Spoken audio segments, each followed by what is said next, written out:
খোদার কাছে মোনাজাতে বলি বারে বার, কেন সে প্রাণ বন্ধু হইল না আমার।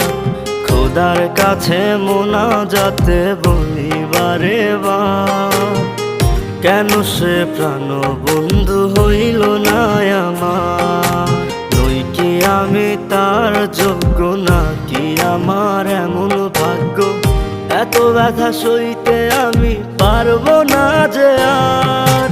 খোদার কাছে মোনাজাতে বলি বারে বার, কেন সে প্রাণ বন্ধু হইল না আমার। খোদার কাছে মোনাজাতে বলি বারে বার, কেন সে প্রাণ বন্ধু হইল না আমার।